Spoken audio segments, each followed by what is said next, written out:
Like the senator described, it was a very, very traumatic event where we were, leading that first response, making sure that people were getting out of their homes. We had, firefighters pulling people from their homes in safety on boats so that they can make sure they can navigate through the water. I was here and the water was coming up almost to my waist.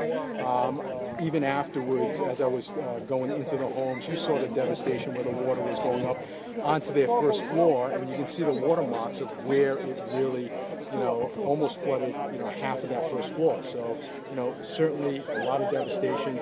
Today's that stop where we have the opportunity to purchase back some of that property and restore it back to its natural flood plain so that, water has a place to go.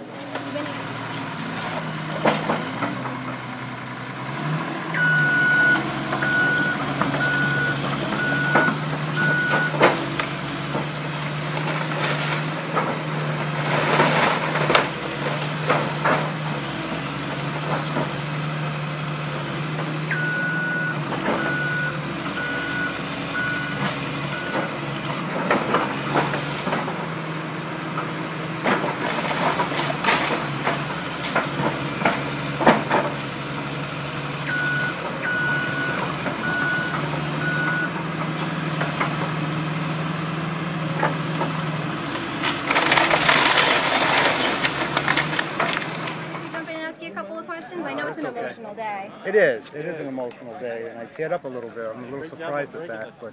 Yeah, what went through your mind when you saw it going through the house? The destruction of the house, I mean, I take it with a grain of salt. What bothers me even more than that is friends, people I've gotten to know over the years and what they've gone through. And their suffering and having to leave their homes now. Some not under their own wishes, they just can't afford to stay here, and the city doesn't have enough money to either buy them or not enough money for them to pay their mortgage off. So there's basically 10 houses here that should have been bought. There's only enough money for 6. We knew that from the get-go when they announced we got 1.2.7 million. Everyone knew that's not enough to buy 9 or 10 houses. So we knew someone was going to get shut out. And what has happened is, out of the 10, 4 have gone to foreclosure. 40%. I mean, and a couple more might. So it's a tough situation to see people go through that. And you watch their suffering and you take it in, it bothers you.